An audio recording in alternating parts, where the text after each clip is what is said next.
Okay, we are now live. I'm Lois. I'm going to tell everyone that we're live. Everyone else introduce yourselves. Chloe, do you want to go first? Yeah, sure, why not? So, hi guys, I'm Chloe. I was with AnythingGOEs at the World Championships, and yeah, this is our recap. Yeah. I'm Beck Strommer. I am a Team USA figure skater. I train in Southern California, and I've been doing singles for the past 11 years, and I just announced that I am switching to pairs. So I'm really excited for that change, and I am very excited to be the special guest on today's live stream. I can't wait. Yeah, we will also have Anna at some point. They are, I think it's their last night in Champery, Champery. Yeah, so they have been kind of taken away to have a farewell drink. But we'll hopefully be here soon. Okay, sounds good. Does anyone want to talk about their general thoughts on the competition and experiences? Chloe, do you want to say how it was there? Yeah, it was really, the atmosphere was really insane. The arena was so big, it was bigger than any area I've ever been to before. And the cheers, I feel like the live stream didn't really do them justice. It was just so loud in there, and yeah, it was just fantastic and overall very, very amazing event. Yeah, I feel like post Olympics Worlds is always a little bit of it's always a little strange because there's so much emotion and energy around the Olympics, and then the Worlds is a month later, and it's just like it's a little bit of a come down. But this Worlds felt very different. It felt like a lot of people left the Olympics with something to prove, and I feel like they came here and a lot of people proved what they did not get to prove at the Olympics. So it was really, really exciting. The whole theme of this event to me was just redemption. Like so many people had a very redemptive event. And so that was really, really awesome to see. Like so many people come back with their A game. You know, it was really it was so cool. It was awesome. For sure. On the topic of that, we could talk about the men. For sure. In gold, we have Ilya Milinin. In silver, we have Yuma Kagiyama. And in bronze, we have Shinzato, which is probably what we all thought the Olympic podium was going to look like. Yeah. It's going to turn out to be the world's podium instead. Yeah, for sure. Yeah. Yeah, I mean, for me, I don't know if we want to start with for me, the skate of the event was Yuma.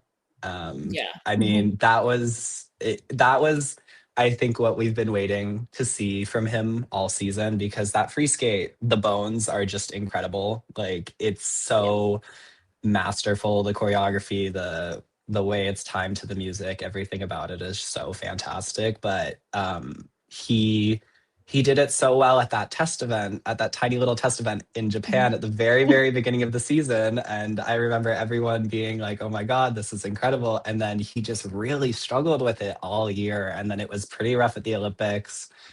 And so, I mean, this was like his last chance to give us that clean free skate. And it was just like, it was everything I hoped this program gone completely clean under pressure would be. Like it just It was everything to me.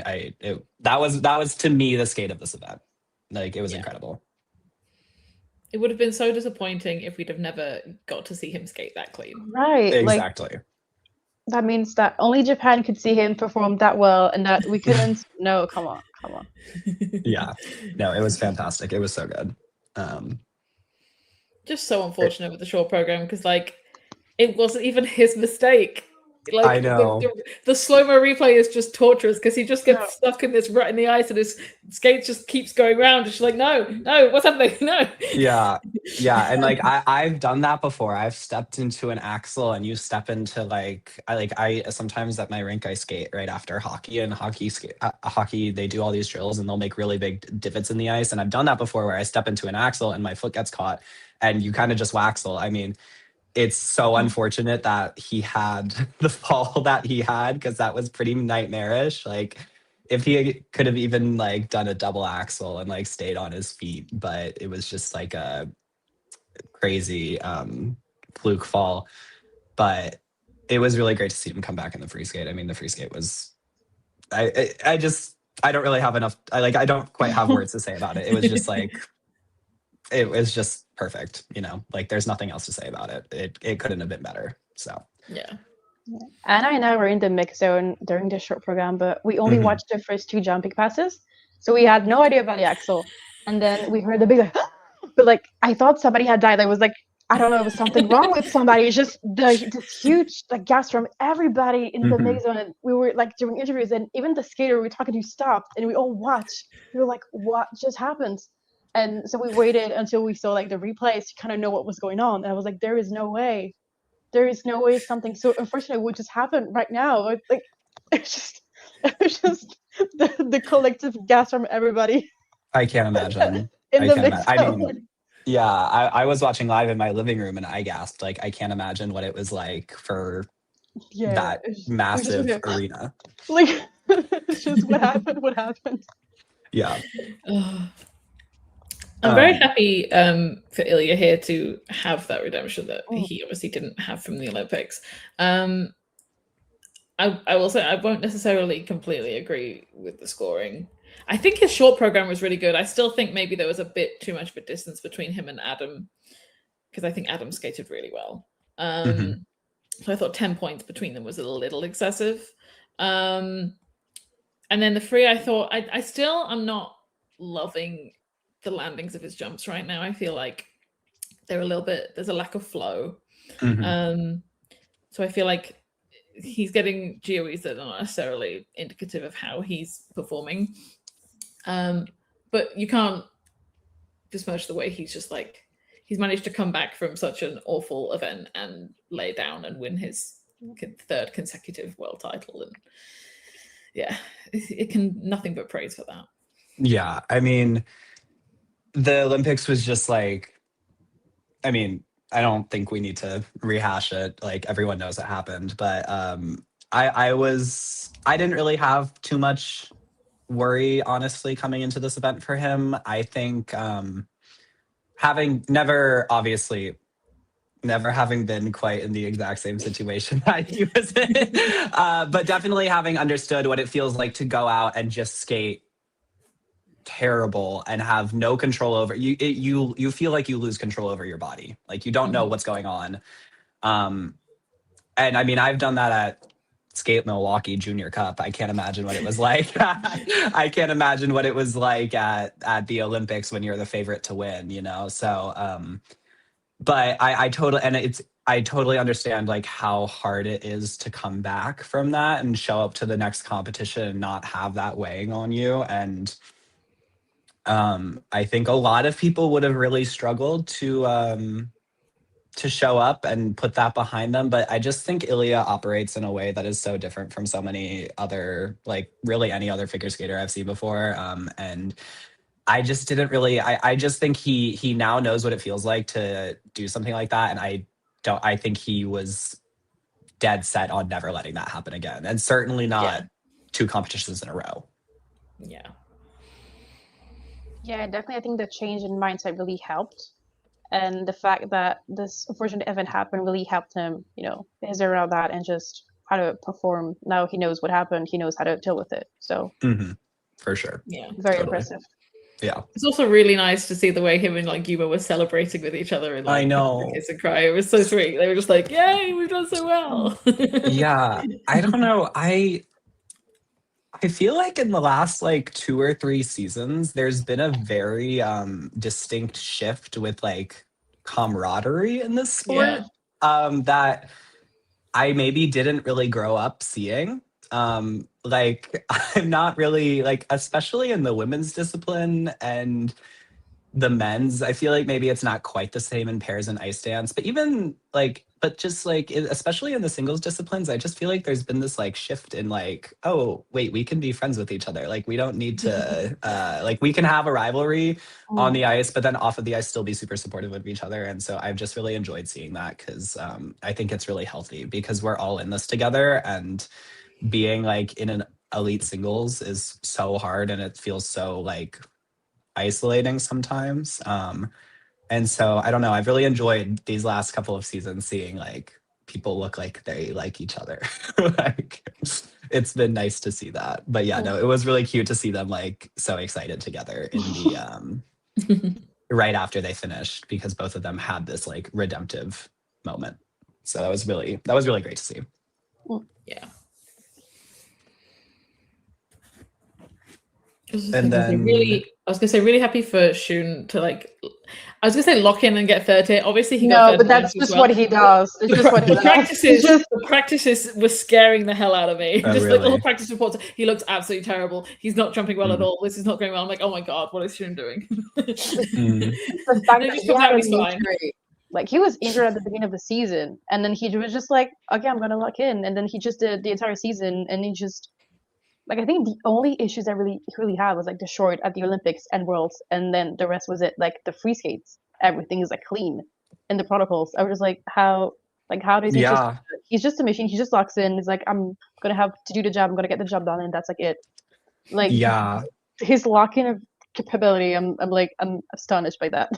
Yeah, I mean, I feel like he's been around for a very long time in like the, you know, like because I want to say he won. Did he win Junior Grand Prix final at one point? Yeah, I think so, yes. 2019. Yeah, 2019. Yeah, so he's been, you know, like he was winning Junior Grand Prix final in 2019. So you know he's kind of been around for a while, but there's always been a lot of inconsistency. But this season there just seems to be like there seemed to be like a change, you know, and he just became really, really reliable. I still want to see like some different, like I'd like to, I think there's still definitely improvement needed in like the PCS side of things, you know, like he has great skating skills. The fundamental skating skills are great, but like he needs, you know, like level 2 step sequences and stuff like that at senior, like, you know, if I get a level 2 step sequence, it's fine because I'm 12th at US nationals, but he's like an Olympic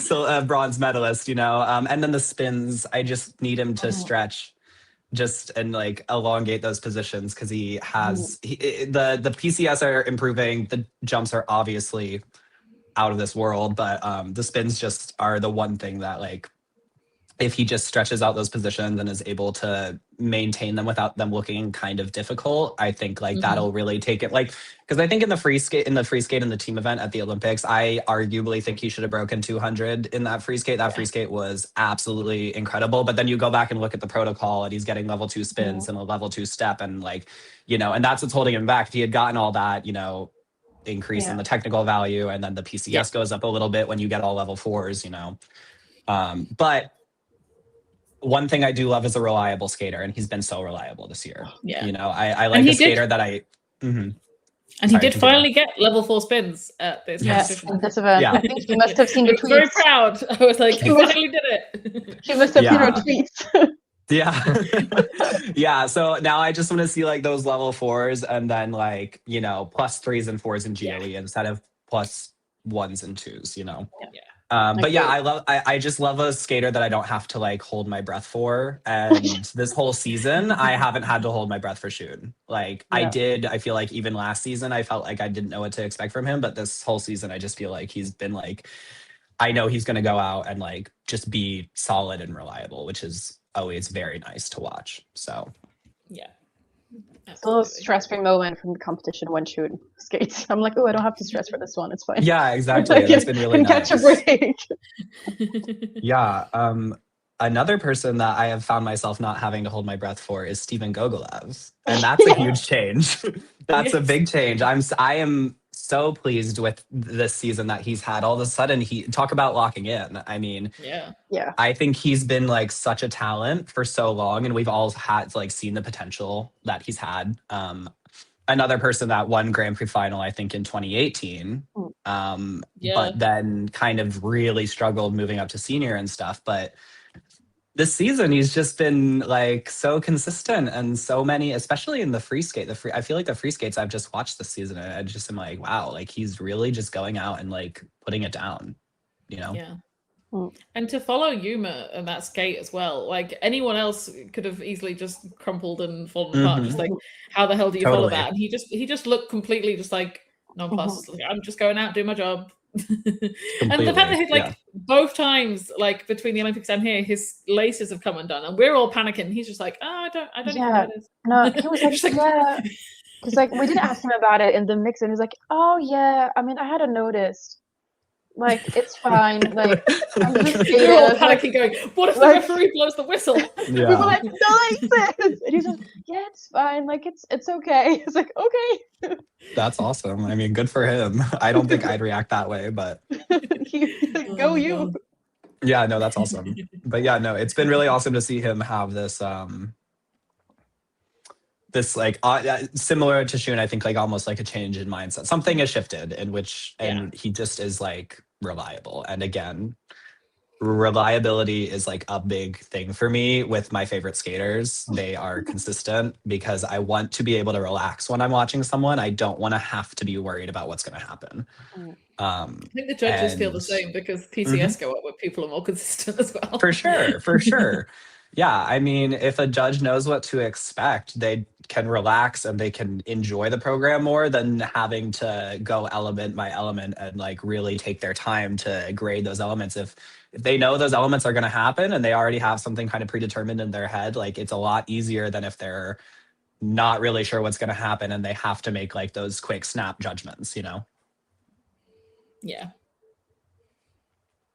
On that topic, Adam Bar.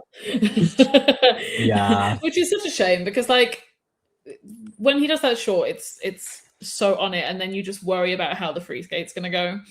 You know he has the ability to do it, and it's just been a couple of years of just struggling to get all of those elements down and everything clean, and you're just like, oh, the potential is just gone.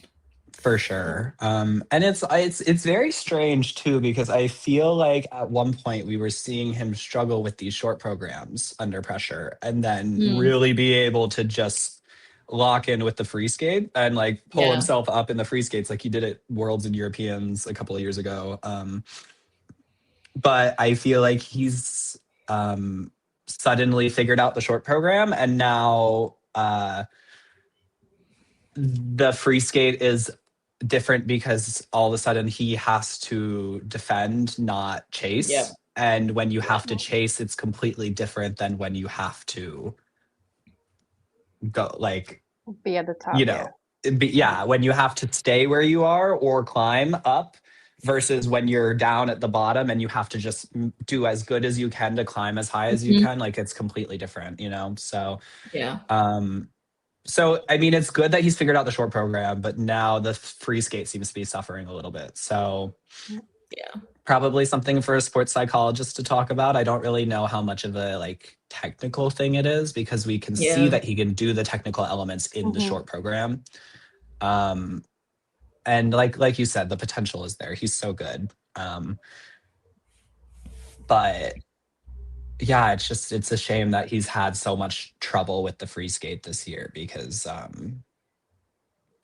he's fantastic. I mean, he's so athletic and dynamic, and I'd love to see it. It would have been great to see that, like him do 2 clean programs at Worlds or the Olympics, but you know.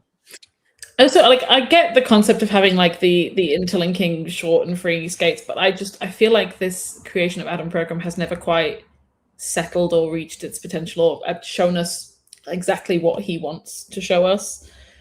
It's just a shame. Yeah, I would love to see like potentially a Lori Nickel program on Adam. Like a Benoit short program, Lori Nickel free skate. I mean, what do I know? But I think that would be really great. Or like even a Shaylin Bourne free skate on Adam, I think could be really incredible. I would just think like I'd love to see him like branch out a little bit and like choreographic there are a few styles skaters and I stuff, want to see branch out. Like great. Don't stay with Benoit all the time. I think Benoit has a certain vision, but I think people like Kaori had a lot of Benoit programs, and then she was like, she started a new quad, and she was like, I'm gonna go and try other choreographers. I think she still finished like her career with it, like Benoit, but like she's branched out and experienced different things in different styles, and whether that be Marie France or Yeah, I think the free skate was Marie France though, wasn't it? The free skate this For season? Cody? Yeah. Yeah, it Or was. yeah. So like that's what I would love to see from Adam. I think like a Benoit short program and then like Marie France free skate, Benoit short program, Lori Nickel free skate. I think something like that would be really great. I'd just like to see, because Benoit is obviously an incredible choreographer and he has such a distinct vision. He has a very unique point of view, which I really appreciate. But I would like to see like maybe just something different to really, because Adam's range of movement is incredible and like what he can do is really, really fantastic. But I'd love to see just like a piano concerto on him, you know, or I'd love to see something very classic and like very traditional.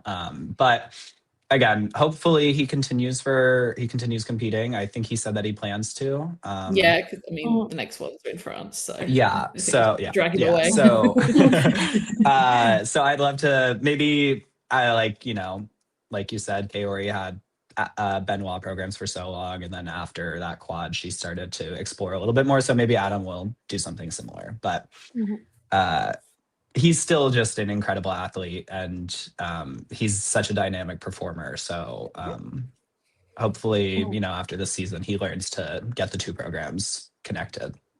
Yeah. Really good result for Alexander Salevko here. I think, I mean, obviously we saw him come silver Europeans a few years back. So he's always had this potential of getting up there, but it's just about finding that consistency. And this Prince short program was one of the best of the entire field. It was fantastic. I have a little notebook of all my notes from the event. And Salevko, that I wrote incredible short program, solid free skate, top 6 finish, fantastic. But that short program, over. I mean, it's so good. It's just, even the costume is fun. I haven't seen a costume like that on the ice before. Like, it just is such a good event. It's such a good program. I love Prince. I'm a huge Prince fan. So to see like that, it's just a fun program. I don't really have much else to say about it. It's great. And when he performs it like that, like, it's a showstopper. It really is. He's fantastic. I really like him. Yeah, it's a shame it couldn't go that well at the Olympics, but then I also remember seeing people say, maybe it's good it didn't, because he didn't get his music cleared, and maybe if he doesn't do as well, he won't get so much attention and then get sued. He didn't get sued, right? Yeah. He didn't, as far as I'm aware. That's good. Good for him. I really liked how he was just like, he was so free when he was like skating that short, and he was just seeing like he was just having so much fun, and even playing with the audience, it was just really great. Like, you could really see. Yeah, and I mean, even the free skate was good. Like, I think he only had the fall on the quad luts, and I think outside of that, the rest was clean-ish. Yeah. I don't think that the free, compared to the short program, I don't think that the free skate is like fully thought out and like dynamic, but it's still a solid program, and I still enjoy watching it. And I know when we see that quad luts in competition, it will be, I mean, I think he's landed it once or twice in competition before, but like when it gets consistent, it'll be fantastic. And then like, you know, it'll be really awesome to see him put out like a completely clean program with quad luts, 2 quad toes, you know? So yeah, no, it was a very good event for him. That was really exciting. I feel like this was maybe sort of a breakthrough event for him. Yeah, he was just really happy all throughout. Even with the results, so. Yeah, no, I mean, he was great. It's still very solid. Even though he was third after the short program, he knows that would have been extremely hard to hold on to that position with like Yuma, you know, down where he was and stuff. Even they were all coming up, like like a pack of hyenas behind you, just like I'm not staying here. Even Gogolev, based on those free skates that Gogolev has had all season. Yeah, no, 6th was a really great finish. I mean, top 6 in the world is like fantastic. You know, so. And 2 spots for Estonia next year. So in all likeliness, his brother gets to come along. Yeah, him and his brother can compete. Yeah. No, that's exciting. Then it'll be like a surprise a la Levandi showing up with his quad and his triple axel now. Right? Can you imagine? Yeah, I think the men were great. The one other person that I really just wanted to talk about was Jacob Sanchez. Yes. I've competed against him for so long, and I always want to root for people that are good skaters, but also good people. And I can say from like very personal experience that Jacob is like one of the nicest people I've ever met. He's like incredibly kind, very supportive, great person to compete with. And he never looks upset when he does poorly. I've never seen him like look disappointed. He always has a smile on his face. But I mean, he was put through the ringer. I mean, US nationals, 4 continents, junior worlds, like just so much. Yeah, just super booked and busy. And I think this was such a good world's debut. I mean, he popped a second triple axel, but pretty clean otherwise. And I wrote down, I mean, and this has always been the case, but there was a time where he would be super inconsistent with the technical stuff. Like when we were competing against each other in juniors, like the technical stuff was really inconsistent, but he was always a great skater. But he has figured out the technical stuff without sacrificing any of the PCS, which I really, really appreciate. He does not cut any corners with transitions, artistry, anything like that.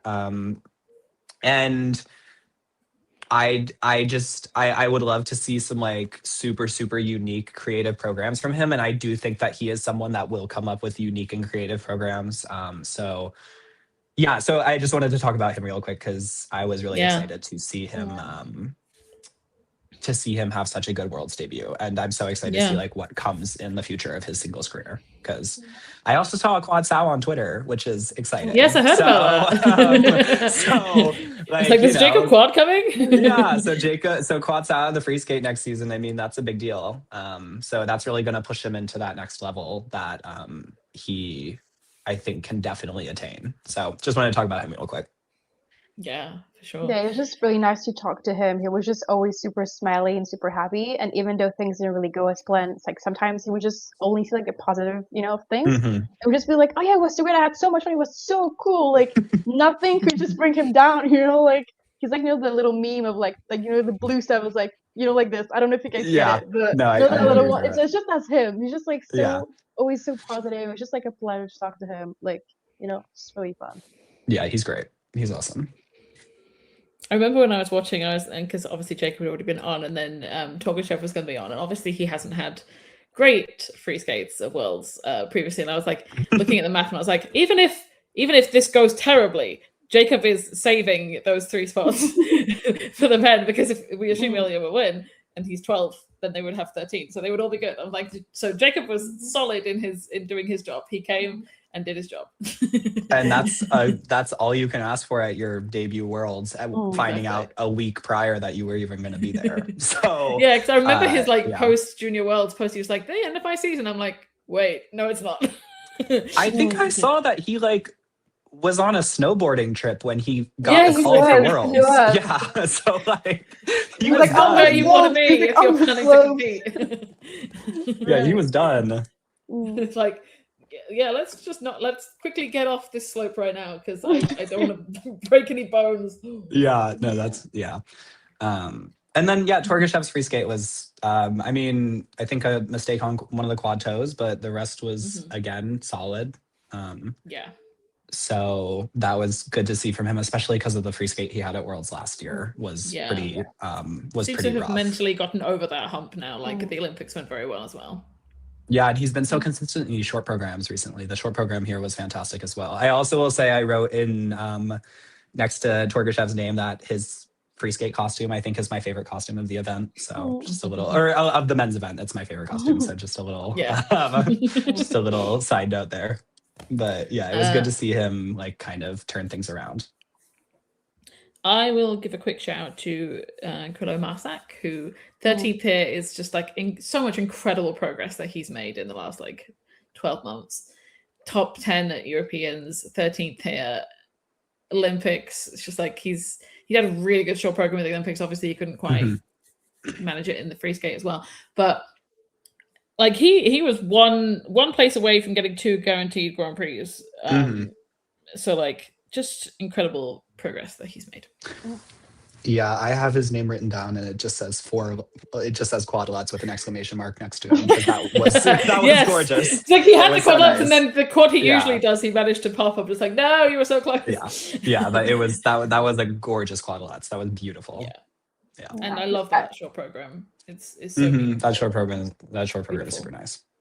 Beautiful. I think someone that really broke my heart, it was Kao Miura.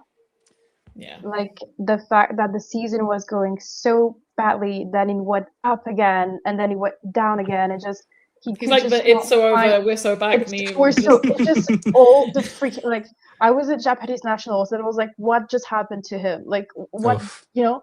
And then for continents and the Olympics and the Worlds, he could never seem to like get back up again, you know, on his feet and kind of fine.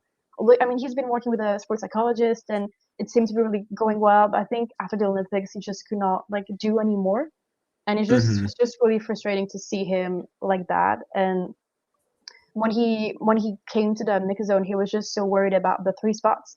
Like he wasn't really even thinking of himself. Just like, did we get 3? Like, did I, you know? And it was just so like heartbreaking to see him in such like a state, knowing what he's capable of putting out there. Yeah, I mean, I talk about as skaters that I like having reliability, and I love Cal because when he's good, he's so good. I mean, I think he might be like one of the fastest skaters in the world. Like he just so flies around the rink.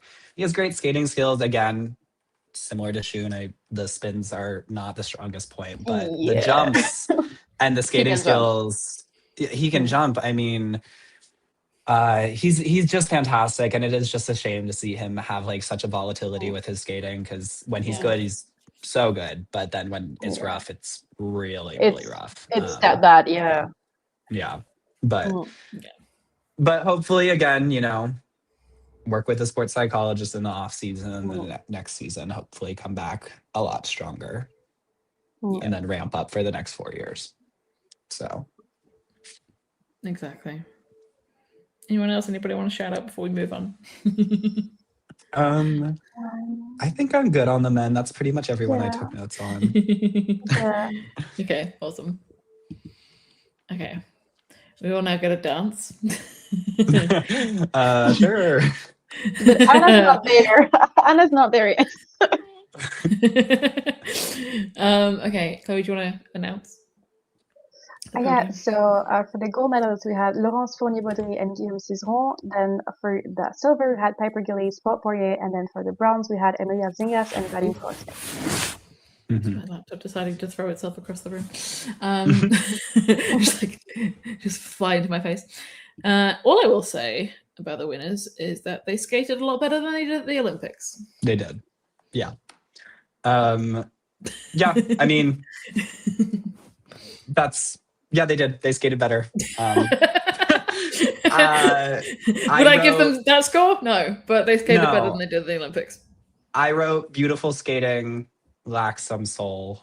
I don't really feel like there's like a ton of character behind it. Like, it is objectively gorgeous skating, you know? But I don't feel like there's a ton of heart behind it. It is just gorgeous skating, and that's kind of that. So anyways, yes. Do we want to talk about the medalists, or can I talk about Olivia and Tim's free dance? Because Go ahead. Really I mean, technically, that was second in the free skate. That was a small medal. Yeah. I mean, it's just so cool. Like, there's so many things. I was watching with my roommate, who is not a skater, and our other friend, and you know the lift where she like leans forward and then like flips over him. My roommate turned to me and goes, "That was so cool. Can we try that?" And I was like, "You're like, do you want to die?" Yeah, I was like, I mean, I don't know who will be who, but like, yeah. Let's do it. It was just, it's so cool. And you know, when I heard that they were doing this like part 2 continuation sort of thing, I was like a little skeptical, because Dune 1 was so good, and I was worried that they were kind of just trying to like hang on to this virality. But it like It wasn't that at all. It does feel like a continuation, and it's obviously Dune, but it also feels like a completely different program. Yeah. And just the creativity, that opening sequence where she's like down on her knees, and then she does that rotational lift where she's in that like cross-legged yoga sitting position. It's so cool. I can't praise this program enough. It's just it was the free dance of the event for me. It was so it's so cool. I love it. Yeah, there's so many standout highlight moments in the program.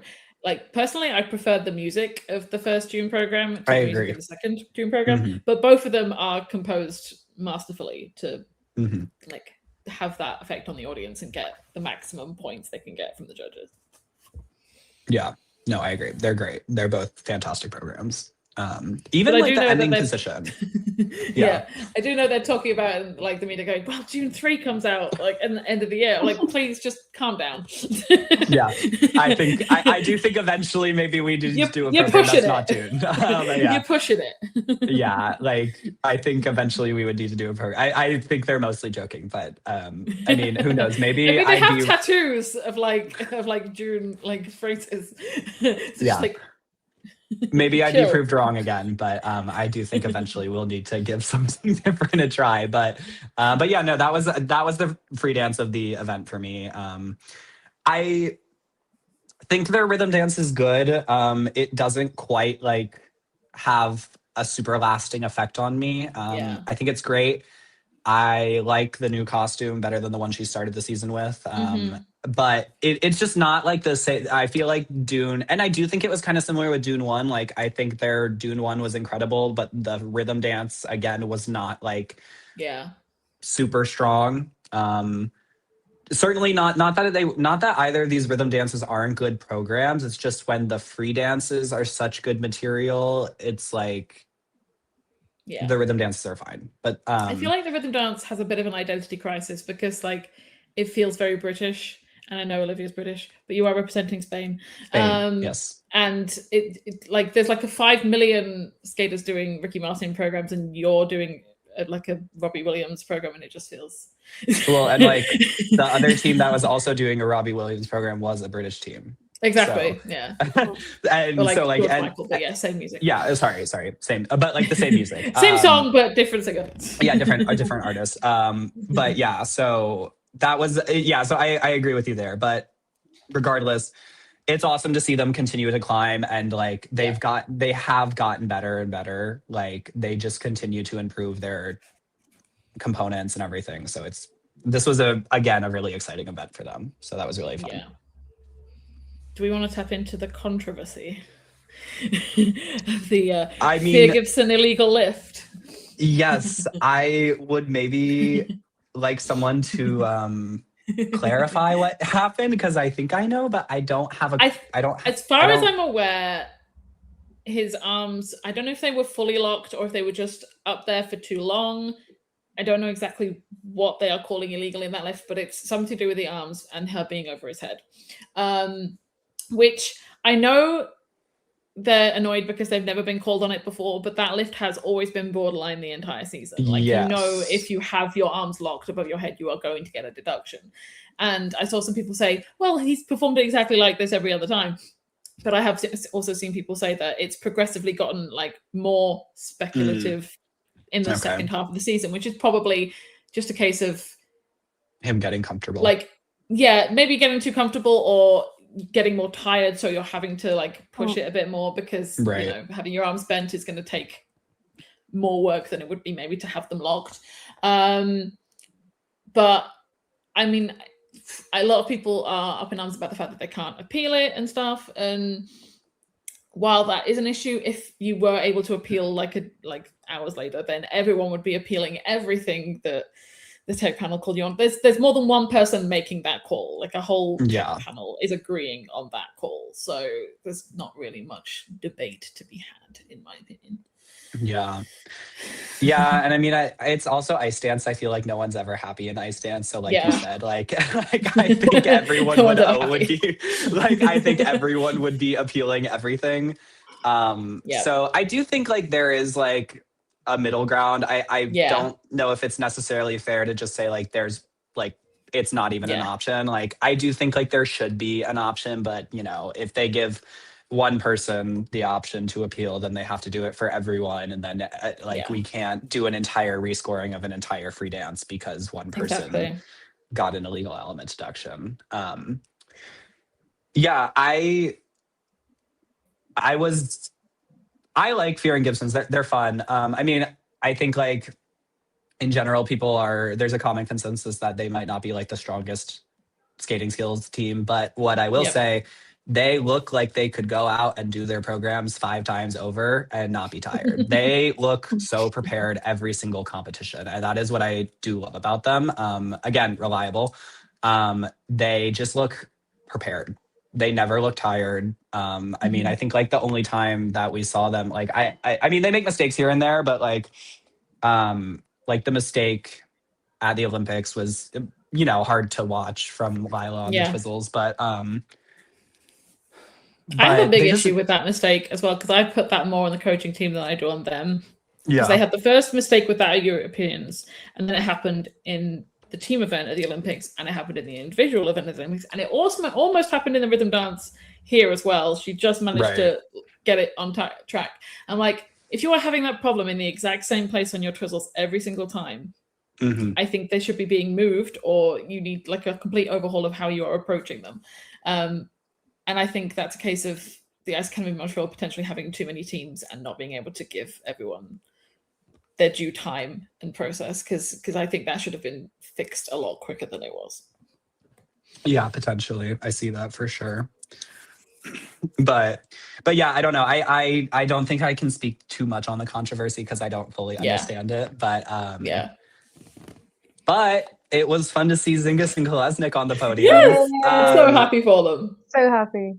Yeah, because they just, again, seem like, I've actually never met them, which is strange because I feel like I know a lot of the people. And like, I feel like I know so many people in the like higher level, you know, like US teams, and I've actually never met them, but I know people that know them, and they just seem like very lovely people. Also, they look like they like each other a lot, which is also a nice thing to see. They look like they genuinely like get along really well. It doesn't seem like forced. Another team that, similar to Lila and Lewis, they talk about looking prepared. They look like they could run a marathon and then do a full free dance and be ready to do it all over again. They look so prepared every single competition. I would argue that they're maybe the most dynamic team in ice dance right now. Like, their range of movement and the energy at which they skate their programs with is just like mind-blowing. Every single time they bring 100% to it. And his extensions, hers are great too. Hers are awesome, but it's just, his extensions are fantastic. Like, his turned out toes, his leg all the way up here. Like, he's really, I love them, and it was really cool to get to see them. There's a reason why back in juniors, like, Vadim was like heralded as like the next Scott Moyer. Like, everyone. Yeah. But yeah, no, he was that was really, really fun to see them on the podium. I think both programs that they had this year were great, and I can't wait to see what they bring next, because they are really, really promising. It's going to be interesting, especially with the Golden Waltz, because obviously Amelia like switched from singles like 3 or 4 years ago. So she won't have as much pattern dance experience as other people will, but it's gonna be fun to see how they approach that and how they take that on. I mean, obviously they have Igor as a coach, so he has like so much experience to teach them. For sure. Yeah. And then, I mean, I love Lapareva and Broussard. Yes. I love them. I just think, I would say they're maybe one of the most creative teams in the field. I feel like they always bring something so unique. And I also feel like, to me, they're also one of the most well-matched teams in the field. I don't really feel like either of them is like clearly the stronger skater. I think they match each other's skill level really well, which makes them very easily, like, very appealing to watch. I mean, she definitely catches your attention just because she's so like unique, and she's got the bright red hair, and she's just so cool to watch. Like, she just has like I just feel like she's cool. And yeah, but he's not afraid to kind of match her energy on the ice. He's not at all. It's not like he's like they're skater. in different stratospheres. They're very in tune with one another. They're very well matched. And I love their free skate this season. The Bjork free skate was very, very cool. And her costume, I think it's a great program. The only issue I have with it is that I don't think it was a program for an Olympic season. Because I think audiences struggled to kind of like find a beat. To connect to it. Yeah. Connect with it. I think it would have been fine any other year. I think they just needed something a bit more attention grabbing for an Olympic I understand that for sure. But yeah, I really hope that they kind of continue to push up to the top, because I feel like they've kind of been 5, 6, 7, 8 this entire quad. And I'd love to start to see them get onto the podium at some bigger, more like championship events, not just like Grand Prix and stuff like that, you know? They were finally getting there, and then some people decided to come back, so. Yeah, I mean, I'm sorry I haven't talked much about the event because I was sick during the free dance. Like, I literally was sick, and I just fell asleep in the press room, which was really embarrassing. Because Anna was like, "Where are you?" And I'm like, "Well, it's over now," and I just fell asleep. It was the last event of the week, and I was just so tired. Yeah, you were exhausted. So, yeah. Please forgive me for my sins of not watching the Iceland free dance. That's okay. Don't worry about it. Yeah. Oh, and then Le Joie and Laga, also great. I love their free skate. I just really feel like that rhythm dance really held them back. Like, it was so bad. It's their free. They have so much potential, and I feel like everyone's known that they've had potential for so long. Yeah, they've been usurped by other teams now because some of their content is just absolutely awful. They are a team that is far too good to be gimmicky, and you are giving them gimmicky programs, and they are so much better than that. I love the White Crow free dance, but I also think that it was so impactful the first time round that I don't think it had the same impact the second time round. And I know they had like a different free dance planned at the beginning of the season, which got pushed aside by whether it be the high performance camp or whatever.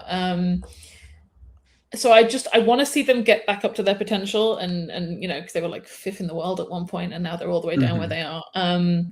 But I think they have to make a coaching change to make that happen. Yeah, I think things have stagnated. Yeah, I like the White Crow program. I honestly, though, thinking like about their programs in this quad alone, like I loved their Roses free dance that they did at Montreal World. That program was incredible, and those costumes, that dress that she wore for that program was out of this world.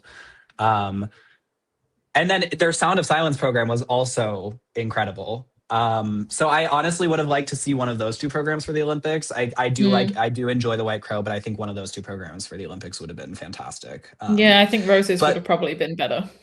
I agree. Yeah. But I really just think that the rhythm dance just really held them back. Like, I don't want to see them in baseball costumes. No. Like, they're too good for that. They're way too good. Yeah. I also didn't like Zach's costume for the free dance either. It didn't look high level enough. I don't even quite remember it, which probably it's like it's just kind of like a shirt with like a white to black gradient. Yeah, and it's not enough for a program that's supposed to be that. I don't really remember it, which isn't good because I'm super picky about like program packaging and stuff and like how people look on the ice. So if I don't remember it, then that's not like a great sign. Made me think, just looking at their costumes, it made me think they were doing like a Black Swan program rather than doing White Crow. White Crow, yeah. I thought their first versions of costumes were better. Yes, yeah. But I'm hoping that in this next season, hopefully heading into this next quad, they really push the program ideas and concepts further to just have more thought out material, because they have so much potential. And I really want to see them realize that like they were a couple of seasons ago. Yeah. Like a team that did do the right choice by bringing back another program was Carrera Ponomarenko bringing back Perfume. And I love that program. Incredible. So incredible. Really it's good. So good. I'm so sad they lost us. They lost one place by a petal falling off her dress. I know. No, it's mean. Yeah. Yeah, no, I really enjoyed them. Again, two people I've never met before, but seem like fun personalities. And I like that free dance a lot. The short program is good, or sorry, rhythm dance is good, but the free dance is really, really cool. And I'm glad that they ditched was it Le Notre Dame de Paris? Yeah. I'm glad that they decided to let go of that program in favor to go back to this one. Because I remember watching this one at US Nationals in person when Chalk and Bates had the flu. It was when Chalk and Bates had the flu and they looked like they were gonna like die on the ice. Graham Pollard nearly won that. Yeah, and they had, and that was, I think that was my first time seeing that free dance in person, and I remember being like, oh my god, like that was incredible. Like I've never seen them skate like that before, and that kind of made me like shift my view on them. But yeah, I agree with you that free dance is really, really good. Yeah. Do we have anyone else to mention? Well, Gilles Poirier, do we have any? Yes, we definitely should mention them because they're on the podium. I think there was so much drama going on regarding the figures and stuff that I didn't get to pay full attention to that free dance as much because everyone was going, what just happened? What just happened? Yeah. But I do think it was the right choice that they just like left Vincent at the Olympics because it could not have been done better than that. And so many people were just so excited about them bringing back Wuthering Heights. Yeah. First of all, I want to say I love their rhythm dance. I know not everyone loves it, but I love it. I think it's great. I think it's so fun. I mean, I think I tweeted about it in the beginning of the season and it was like, this is like my two special interests, like drag queens and ice dance, like combining. Like this is so fun. I will say I wish it was an entire RuPaul program because they have RuPaul and then they go into the music that Reed and Amber Leviticus also use. And they do it much better. I wish it was entirely RuPaul because RuPaul has so much music from the 90s. And I think it would have just made more sense to have like one continuous artist through that rhythm dance than having RuPaul and then this other song that don't really make a ton of sense together. But I still love that rhythm dance and it's so fun. I love their costumes for it. The free dance was interesting to me because I was a huge Wuthering Heights fan. Like that was my favorite. The season they had it at Montreal Worlds, that was like one of my favorite free dances of the quad. It didn't quite land for me here. But I think it's just because of a month of preparation, honestly. Like, you know, also the Vincent free dance at the Olympics was maybe my favorite figure skating program of the entire Olympics, I would argue. I think like personally, that might've been my favorite of the entire Olympics. I was sobbing when it was done, as I think many people were, but I was like absolutely sobbing. And this kind of just felt like, I understand why they couldn't have done Vincent again because it wasn't going to have that same effect. But at the same time, this felt like not even close to that like emotional impact. So I don't really know what the right call was, but I understand why they brought it back. And it was fun to see Wuthering Heights again because that is a really, really cool program. But it didn't quite like hit for me, you know? Yeah. Absolutely. Anyone else to mention? I want to say.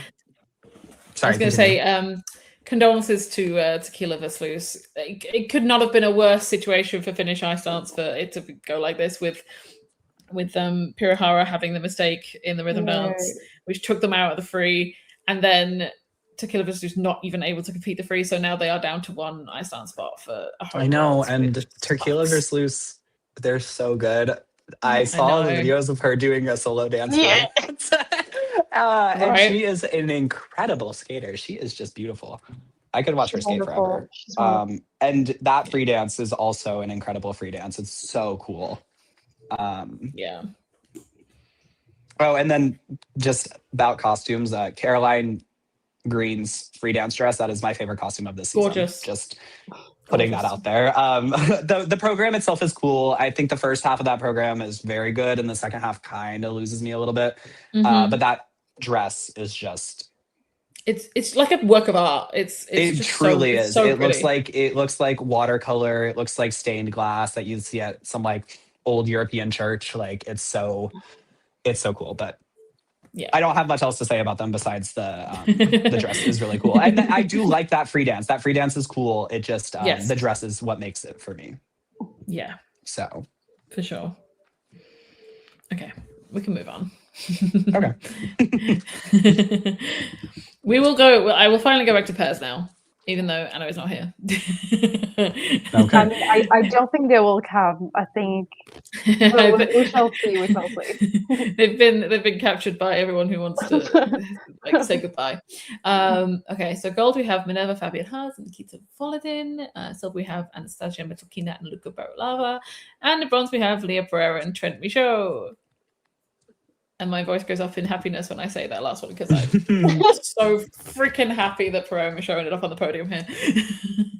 that short program has been my favorite pairs short program of the entire season. Beautiful. It's so good. Yeah. I agree. I think that they are I mean, so Aaliyah and I won Cranberry Cup in junior the same year, which is really funny. So it's been really crazy to like you're see both in her. pairs. Yeah, right. She got a little bit of a head start on me, but it was really. It's been very cool to like see. Like I think we won the same year, and then I think the year after is when she started pairs, and it's been really cool to just see her like this distinct climb. Like she's just improved so quickly as a pairs girl, and it's really impressive. And it's nice to see her be really pretty reliable with the jumps, because a lot of time, especially I think sometimes the girls, they have so much to learn when they switch to pairs that they struggle a little bit to maintain the singles elements, but she really hasn't. So it's been awesome to see that. And then they have had such a drastic improvement in their PCS. And it's especially shown in that short program, like you said. I love that short program. So it was awesome to see them at this event. They just really blew it out of the water. Like just knocked it out of the park. And their second half of the season has just been like night and day from the first half. I really didn't like the mission free skate. It not only was it not like reliable, but the music cut was awful. And I was saying at the beginning of the season, please go back to a former program. The only one I can think of you to go back to is Gladiator. And I know, obviously, Riku and Mayuichi have also got Gladiator, but your Gladiator program is so good. Please go back to it.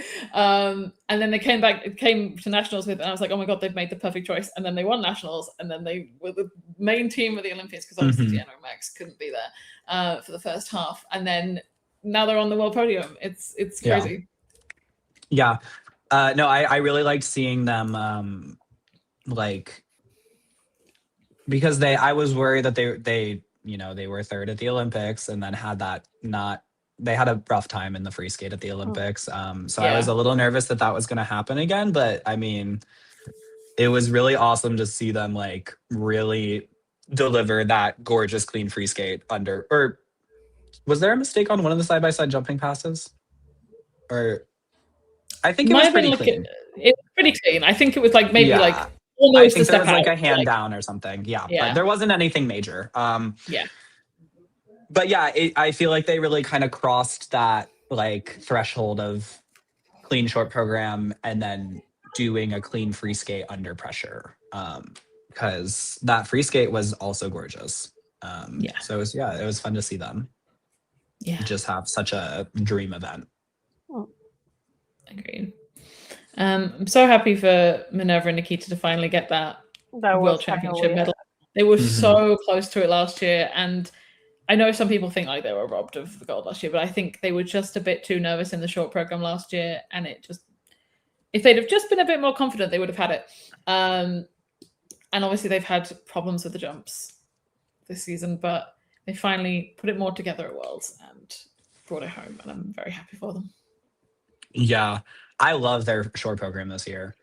Yeah. I really like that short program. It's so fun. It's so dynamic. And I feel like it's brought out like, because I mean, they've always been incredible technical skaters, but I think they've like, were a little behind. Like their technical was a little behind, or was pretty far ahead of where their PCS was at for a long time. But I feel like this short program has kind of brought out a different side of them as artistic skaters that I have really enjoyed watching. The free skate is not like my favorite, thinking about the programs that they've had this quad. I think like it's more technical than some of the others, but I still really enjoy it. But yeah, no, it was really exciting to see them finally win, because they were third and then second, and then, you know, they finally got to come away with that title, and with just two really strong programs. So yeah, no, I was super happy for them. I've liked them for since they started together, and they've just improved very, very steadily. And again, you feel pretty solid watching them most of the time. Like you don't have to, they might make some mistakes here and there, but it's often nothing like huge and drastic. So yeah. It's funny because going into this competition, I really thought that Pavlova Syachenko were going to be getting the bronze here. Yeah. And it feels like, even though they were fifth here, it feels like they're eternally like just off the podium every time they're in competition. But I do remember them saying it was so hard to get back into the rhythm of training after the Olympics. And they always wondered why people thought it was so hard. But when they experienced it themselves, like it's so hard to just get back into that rhythm and keep at that level, because all year you're just planning for the Olympics, and then you just keep going for another month afterwards. Yeah, I can't imagine what it's like. I mean, hopefully I find out someday, but like I can't imagine. It just seems like so much. It just seems so difficult to have all of that emotional high of the Olympics, and then to have to come down, but then also immediately ramp right back up. It just seems exhausting. But I mean, it's not that they did bad in either program. It's just like, I feel like they didn't have that attack that we normally see from them, and that like clean, precise quality that they're kind of known for. Yeah, I think that the first thing that 80% of skaters told us was that, thank God the season is over. Like, thank God, like it's like after the Olympics, everybody was like, it was so hard to come back. It's just like exhausting. So. Yeah.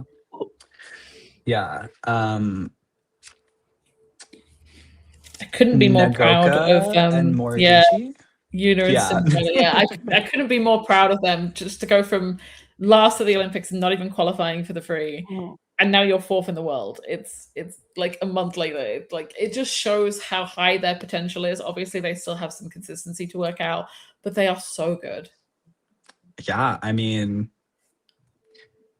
the side-by-side jumping passes, out of this world. I mean, arguably, I would say maybe the best in the world right now in current, when they do them, obviously. I know that like they had a mistake in the short program at the Olympics, which is what kept them from qualifying from the free skate. But I think when they do them, they are by far and away the best in the world in the side-by-side jumping passes. What I really appreciate about them is you can see that they were both very, very strong single skaters before doing pairs. The way their glide and ice coverage is just so good, and you can see that they both had such a high foundation. I mean, he can still do triple axles, which is I know. I was blown away by that. I was like, you can still do it. I know he did it like a few seasons ago when he was like doing like his last solo competitions, but I was like, you still have the triple axle. Yeah. So that's what I was gonna say. Maybe I don't know what her jumping passes are like, but they have the triple loop, double axle. Maybe we see a triple Lutz as the side-by-side solo jump, or a triple flip. I don't know, like if they can, because that's obviously what their main strength is the side-by-side jumping passes. So maybe next season we see a triple loop, double axle, and a triple Lutz or a triple flip. I think that would be really awesome to see. I'm not sure you can do double axle anymore. Well, yeah, sorry. Yeah, whatever. I know that the rules from doing that now. I know that the rules may be changing, but so then maybe a triple loop double toe and and a side by side triple lutz or something. I think that'd be really. I don't really know what her jumping passes are like. I wasn't familiar with her as a skater before she switched to pairs, but obviously she's very competent. And then their ice coverage and their lifts is insane. The speed and the ice coverage is just bonkers. Like no one else is as fast as he's just zooming down the ice with her, and it's so confident. It's not even like it's like shaky or anything. He's just perfect. No. Yeah, I mean, she's just wonderful that she was not like she was from like the north of Japan, so basically we're not like they don't really have a lot of infrastructures, not a lot of rinks, and then she just came for that training camp, and she was a good skater, but she was never a top skater even as a junior, you know. And they just noticed her and they're like, why don't you just team up? You know, and she was so like, well, no, I don't know, because it's such a big, you know, because nobody wants to do pairs in Japan. Like, why would you want to do pairs if, you know? And then she was really confident with the loops, but not really with, you know, the flips and the lutzes. So perhaps we might see them back. But he used to do triple lutzes, like side by side triple lutzes with his partner. So maybe. Yeah. I mean, he was doing triple double axles at one point with his previous partner. So I don't know if we'll see that again, but it would be awesome if she could do I would love to see side by side triple lutzes and then a triple loop double axle or something like that. I think that'd be great. Yeah. But they just have, I think their ceiling is so high. They'll just continue to get better and better. They have so much potential. I think if Wing Jing comes up to you at the Olympics and says you could be world champion in a few years, you listen and you stick with it. Yeah, you sure do. So yeah, no, I'm excited. I'm so excited to see what they do in this next quad. I think they'll be like really be a force to be reckoned with over the next couple of years if they, like as they just continue to improve. Yeah. I like their dynamic where she always says like let's say the downside of things, and he always says the positive of things. And he's always the one cheering her up, like every single time. Yeah. It's always like that. And he knows that how she feels, like basically. And the way he just always knows like how to say the right things, like do the right things to make her feel better. I think that's takes a great listener that he is. Did you guys interview them after the short program? Because didn't she get off the ice crying? She did. The thing is, she was. I think she was just really. She felt happy because they did it. You know, compared to. So it was just like an emotional release. Yeah, it was just him. Okay. And even if just a cry, he told her, "You did great. You were strong. Like it was fine. You really did your best." And I think it just she really blamed herself. Like after the Olympics, she was like, "It is my fault." She was like, "No, it's both of our faults. You know, it's not on you." And I think the way that she was able to go after like that, you know, that mental block, and then just finally do it and finally going clean, it was just like a burst of emotion at the same time. Okay, because I was watching live and they like did a very good short program, and then she was crying getting off the ice. I was like, am I missing something? But I assumed it was happy tears, but it she's just it was relief to have been able to go that far. Yeah. Okay, well that's awesome. I'm glad that she was happy that it wasn't disappointment over something. Okay, well, yeah, no, I'm super excited to see what they bring over the next couple of years. I think they have just loads and loads of potential, and will just continue to get better and better.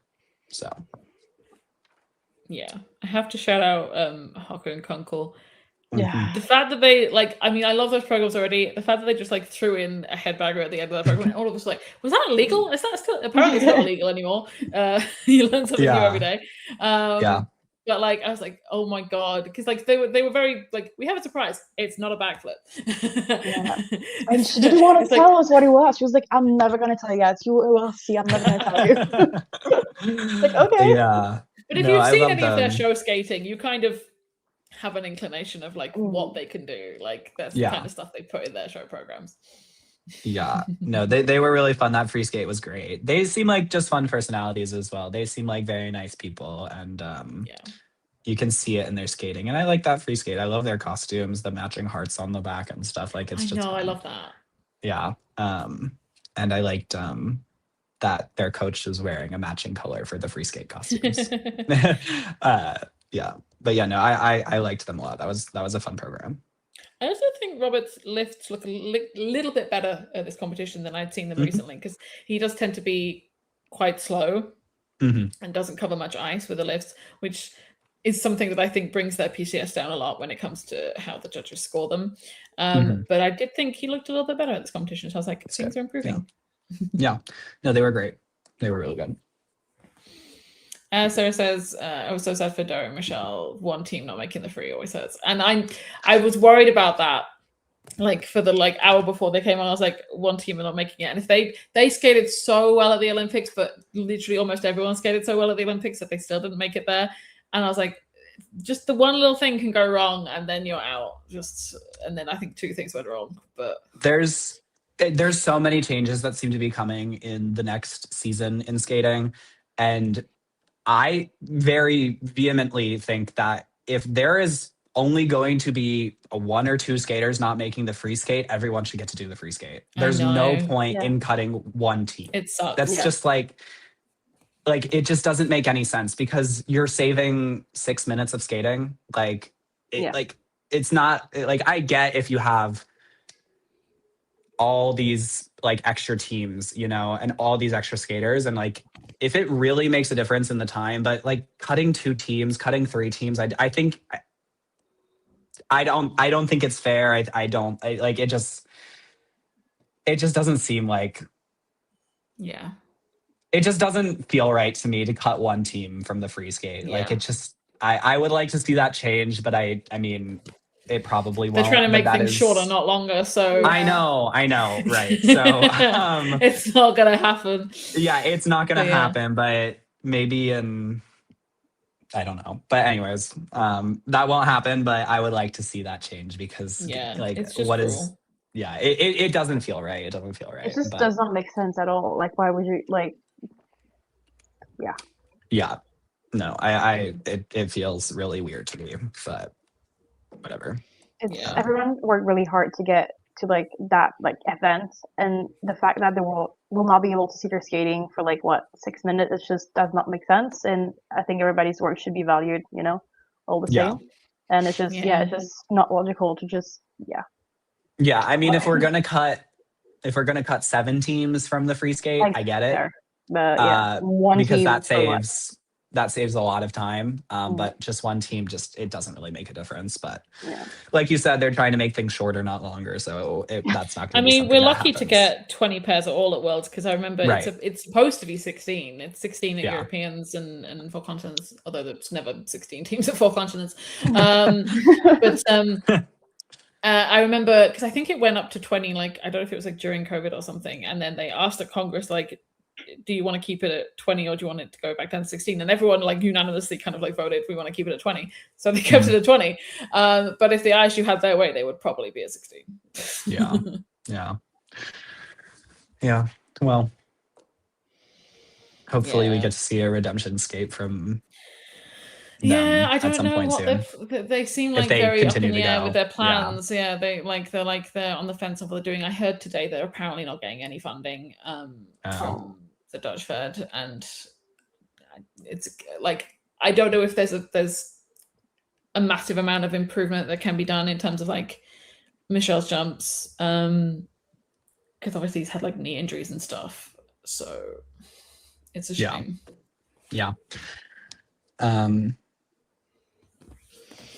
Do we want to say anything about Metalkina and Berulava, or? Yeah, I mean, they are the first Georgian team to get a medal at Worlds, first Georgians in general, which is an incredible accomplishment. And I saw how sad Anastasia was in the kiss and cry after they'd made those mistakes in the free skate, and I felt bad for them. I do think there are some lenient judging when it comes to them. The way he positions his legs in the lifts drives me insane. The lifts, please. It's just I'm always it's gonna drop her, it's gonna drop her, it's gonna drop her. I'm just praying, I'm just every single time. I'm just I think it's a combination of not just his footwork, but he also has, I think, a very wide rib cage. I think it's just the way that he's built. His chest is just open, and there's nothing he can do about that. That's just how his body is.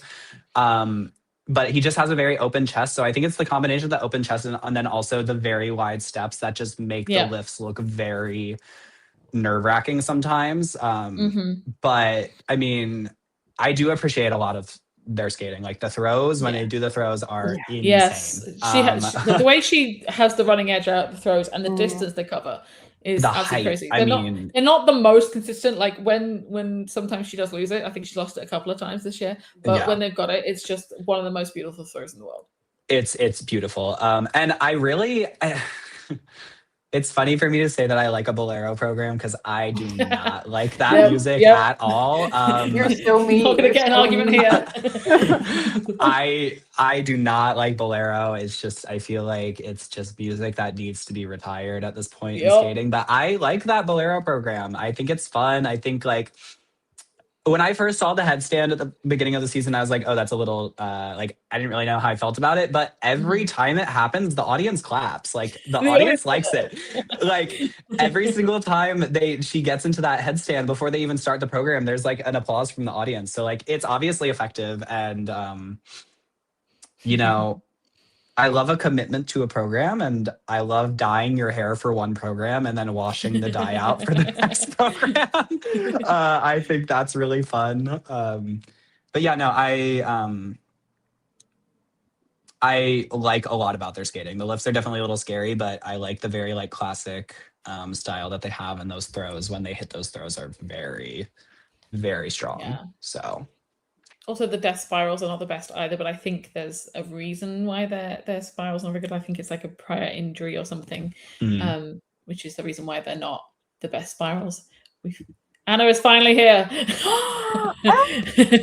Only an hour and 15 minutes late. We're coming to the end of pairs. We've only got women left after this. But yeah, I think a lot of times judges have kind of ignored how dodgy the spiral is, and I think it finally got called at this competition. But yeah, I don't know if maybe when there's just a different spiral they can do that looks better for them as a team. But yeah, so lifts and spirals are two things that I would love to see them improve on to kind of like solidify the fact that they keep ending up on the podium. Yeah, for sure. No, I agree. But yeah, no, I thought overall it was the free skate feels a little disconnected for me. Like, it's a cool program, but like, I don't really know this. I'm not quite sure of the story behind it, and like the telephone ringing and then the police sirens. Yeah, I hate right in the middle. It always takes me out of it. I'm like, why is there a phone ring? Yeah, the phone ringing is strange, and then like the sirens. Like, I don't quite know what the story of the program is, and I don't think I can like I've watched this program enough times, and I still don't know what it is. So it's not one that I can like watch and like infer what the story is as I watch the program. It's still kind of just like, it's classical, and then there's telephones and police sirens, and then there's this like contemporary rock song to end the program. So it's a little disconnected, but I think the short program is so strong. So I really like the short. Free skate, not the greatest, but not terrible either by any means. So again, yeah, like they definitely have some stuff to work on, but I'm again excited to see them continue to improve. So yeah. I think that's all of my thoughts on pairs. Yeah. More or less. I'll give a quick shout out to Vulamoy and Bouvard, because I think they are such a team to watch for the future. Obviously, they were not potential for going to the Olympics because he doesn't have Swiss citizenship. And I don't even know if he'll be able to get that by the time we get around to the next Olympics either, because they are so stingy regarding citizenship. It's just really hard to get. Yeah. Yeah. But where is he from? France, which is very interesting because she was representing France before she went back to Switzerland. So it's interesting that they didn't just choose to skate for France. Okay. But yeah, so like they've had such like a breakout year. Obviously, Europeans went a little bit better than it did here. I think they're some of their short program looked a little bit messy. I just think it's the end of season catching up to them. But there's so much potential there in what they can show. Yeah, for sure. Totally agree. I think the one pair shout out that I want to just throw into there is for Annika and Robert. And maybe you already talked about them and their headbanger and all of that. But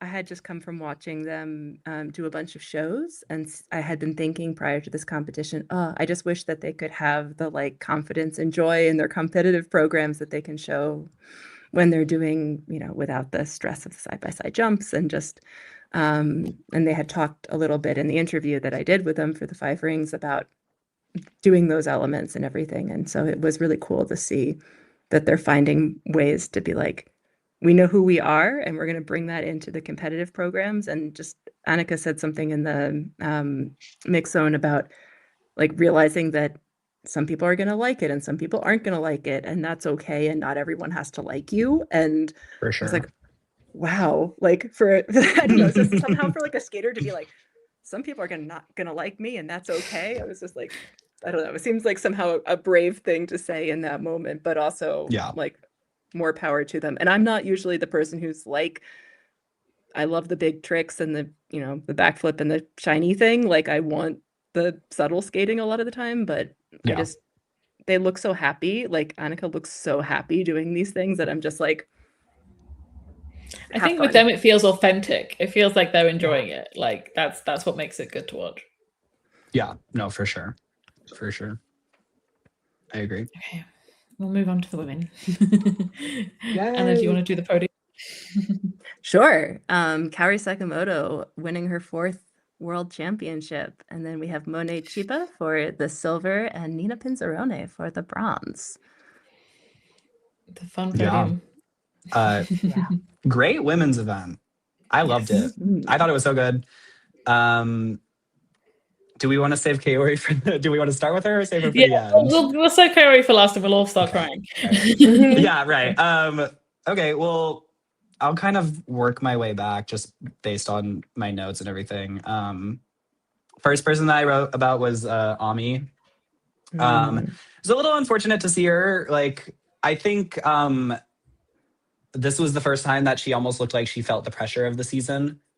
I think all season she's just been like, I'm so happy to be here. And then, and she has, and like, she was Junior World's bronze medalist, has had some good results, but nothing like crazy. And then all of a sudden she shows up and she beats Kaori and and then she makes the Olympics, medals at the Olympics. And I think this was the first time this year where she hasn't looked like as free. She's kind of looked like, oh, like there's pressure on me now. And I think she kind of felt it. So, I mean, you can't take away what she did in this season. Like it was fantastic. And she didn't do terrible in either program. It just wasn't what we've seen from her this year. But I'm so excited to see her just continue to grow as a skater as she gets older and is in seniors for longer. Cause I mean, she just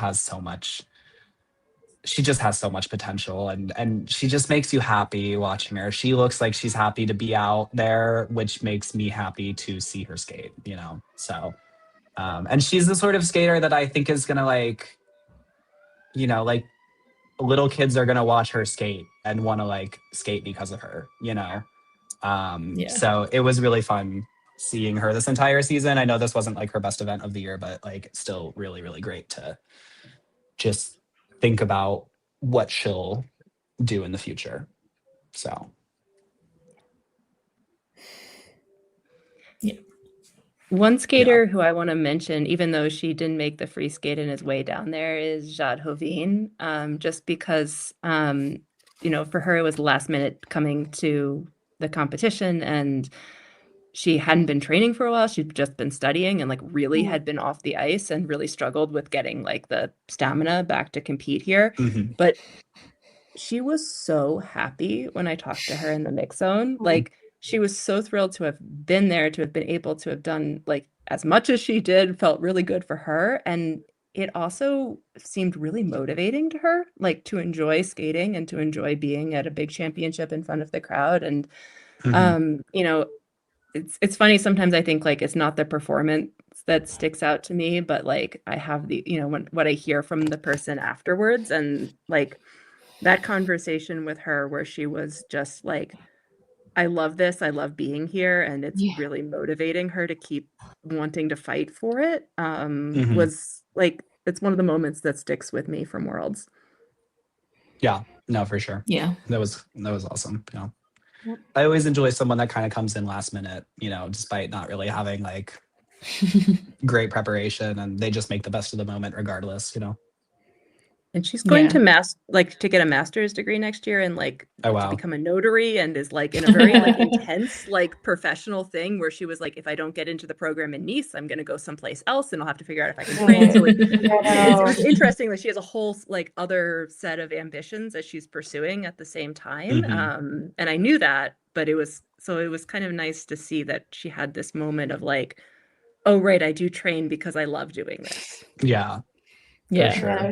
Yeah. She was like, there's only 20 spots, guys. I have to get in. There's only 20 spots. That's something I have to get in. Yeah. So along with everything else that we can be hoping for, Jade Hovien's master's program spots. Go girl. Yeah. For sure. I'll give a small shout out to Kristen Spores, because obviously I could not imagine how difficult this year has been for her with, qualifying the spot for the Olympics last year, qualifying 2 spots Europeans last year, waking up one day in the summer and you literally can't feel your leg properly. Surgery to try and get that right, but it's still not perfect and right and how it was before. And she can't do a double axel. All she can do is a single axel, which I think it's incredible that she's still coming out and performing so well, even though she cannot do the full technical elements. And then for this to be her last competition before retirement, and then to find out that her father died on the day of the short program as well, I cannot fathom. I can't fathom it. No, she is going through at this point, and she's such an admirable person and so strong. Yeah, and for sure, just love her. Yeah, no, awesome. Really, I mean, I can't imagine what that would be like, and to just go out and skate regardless. I mean, I feel like at that point it's the only thing you can do. I can't imagine it's just like I know what goes into this and what skating parents sacrifice, and I know that that is the only thing that her dad would have wanted would to be for her to skate. That no skating parent would ever not want their child to skate, so I know that is what he would have wanted. So that's it's so remarkable that she was able to get herself to do that. It's just I can't imagine. But yeah, no, it's really, her story this season has been remarkable. Yeah, so inspirational. Yeah, for sure. Yeah, I want to talk about one of my personal favorites, which is Nina Petrikina. I just love this skater. She's so good. I think she's so underrated. I know people everyone knows she's a good skater, she's 2-time European champ. So it almost feels silly to call her underrated, but on the world stage, she kind of is. Yes. Yeah. Yes. Her programs are so transitionally complex. She never sacrifices, and they're technically hard too. It's not like she's doing technically easy programs. She is doing technically difficult programs, and she has so many difficult transitions throughout the program that just it makes the program as the skater so much harder to not just do a triple Lutz where you do backward crossovers and then skate in a straight line right down the ice. She does all of these difficult entrances into her, and she maintains it all the way until the very end of the program. I think both programs are great. Short program, long program, fantastic. I love the Dune program. There's just something about Dune programs. I don't think I've really seen a bad one. The music works well for skating. But yeah, I really love her. I thought she was underscored at the Olympics, and I do think I know she stepped out of the first triple Lutz of the free skate here, but I do think her score could have been a little bit higher in the free skate here. But yeah, I just want to talk about her because I just really appreciate her. I think she's so creative, and also didn't she get Achilles surgery this year? Yes. Yeah, it's crazy. she got Achilles surgery, did a senior B, and then showed up to Europeans and won. Yeah, it's crazy. Yeah. That's insane. And then I remember her posting skating on one foot. Yeah. Yeah. Yes. So that alone is just like remarkable. Like Achilles surgery, then do a senior B, then win Europeans, then go to The Olympics like and the then Worlds. go to the Olympics and the Go to world the and Olympics, do kill like 3 men in the gala and then go to Worlds, which I'm still Right. mad that she wasn't in the gala at Worlds. But I know. And pretty much do like a clean two clean programs each time, which is Yeah. just crazy. Yeah, so she is one of my favorite skaters in the field right now, and I was really, really happy to see her close out this season, this very challenging season for her in Yeah. such a great way, because she was fantastic. So really, really liked watching her here. I'll give a shout out to Gia, because I think obviously it's not been like the most consistent season for her. Obviously, No. senior debut. She did come fourth in the free skate. So it's the judges will go with her if she can get consistent. The judges will go with her. For sure. But I would like to see her branch out with her style of programs. I think she has so much to give, and she's become so much more confident, and she's like become like senior eligible and age eligible. There's so much more in her to explore, rather than just these like pretty kind of classical programs. But yeah, I think I want to see a great development for her like next season. Did you guys see that she announced her programs for next season already? I don't know if that was true, Like, or I if think that was was like an April Fool's. Yeah. Was that an April Fool? Because I It really might have think it been. was. It was. Okay. Okay, good. I just saw somebody post like a thing that said that Nathan Lickers was pairing up with Annabelle Morozov, and I was like, "That's not true. Okay, because that's an April Fool's." I saw that this morning, I was like, and no. I was like, I hope that's not true, because she needs some time off. She needs to take a break. Okay, good. Everything but the programs were believable. Yeah, I talked to her last week, and she was like, "I really haven't thought of anything." She was like, "Okay, good, okay, good," because I saw that. And There's I was so much stuff going around today. I'm just I was like I hope this is April Fool's, because she needs some time off. And it was it was like the pas de deux. And like, I was yes, I saw that. Yeah. Still believable, right? Yeah, exactly. I saw that, and I was like, I think this is April Fool's, but also it might not be. Yeah, no. The short program has really just kind of been her nemesis this season. No, like she's done the last a lot couple of seasons. The LUTs in general been inconsistent. It's so beautiful when she does it. It's gorgeous. It's gorgeous. But but the free skate, I mean, she's done great free skates this season, but it's just that short program has really kind of been it's been difficult for her. But I'm really excited for her next season. I'm excited to see this Mao Shimada, Gia Shin, Ami Nakai kind of like three-way rivalry. I'm really excited for that. But yeah, no, Gia was great. I thought the free skate was good to see her do an almost clean free skate, just aside the one pop on triple slip. And when she's good, she just is so good and so lovely. And yeah, she is a skater that didn't when she, in the junior level. I always thought she was very nice, but never really connected with. And maybe just because I've seen her live this year, that even though, you know, she's still doing these classical programs, but I was able to connect with them in a way that I really enjoyed them. And so I don't disagree with anything you're saying about, like, yes, branch out, try lots of things, but I also, you know, both of her programs actually were some that I was looking forward to in this competition. And I don't necessarily always feel that way with people who are doing like classical warhorse, but I felt like she does such a nice job with it that I actually really enjoyed these programs this year. Yeah. I would have loved to see her. I don't remember. Was it this season that she had the Chloe at Daphne's free skate? When was that? Was that last year? Might have been last year. Or was that this season and then she switched it for this season and she moved I away loved that program. I loved that program, and I wish she had kept it for the Olympics, but I understand that she wanted to do something that she had already been comfortable with. But yeah, I would love to see her bring that program back, because I know it's like another classical program, which she's very comfortable with, but I would have liked to see her like kind of bring that back. But yeah, who knows? She probably won't, but yeah, I can dream that she does. But yeah, she's lovely, and I'm excited to see her. I think she just looked nervous to be senior this year. Yeah. I think in the way that like Ami was like, there's no pressure on me. Like I have nothing to worry about. I think Gia kind of took it in a different way of like, there's all this pressure on me because I've had so Yeah, much I junior feel success. like she was the one people were kind of making the fuss about going senior this year because For sure.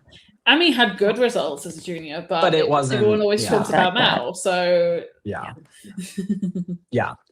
But yeah, no, I'm super excited for what Gia has to show for this next season as she ramps up to the next Olympics, you know? Yeah. So Yeah, I could the wax poetic interview- for oh, sorry. 1,000 years about Laura Naki-Goodman and how freaking amazing she was at this competition.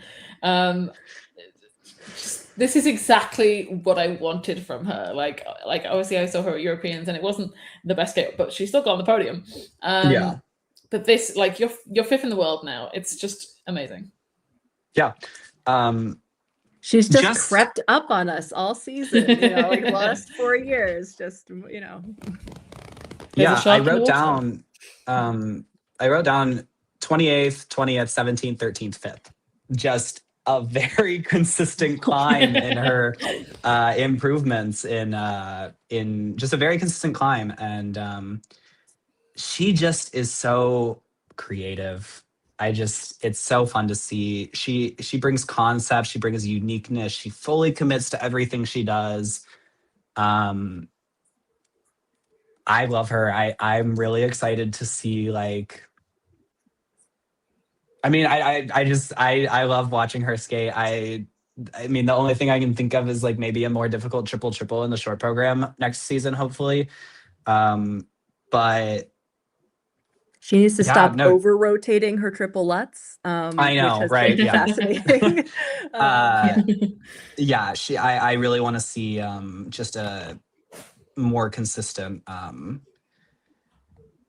just she's seeming to figure out, she's really figured out the short programs this year. I want to see her start to get like really 100% reliable in the free skates. And then like I said, you know, because has she I don't remember if she's really broken 70 in the short program yet. I think she's been like super close or maybe like just over. I think like she's been just over once, but if she starts doing a Lutz toe or something in the short program, I don't see any reason why she won't be over 70 like every single time if she's skating clean. So yeah.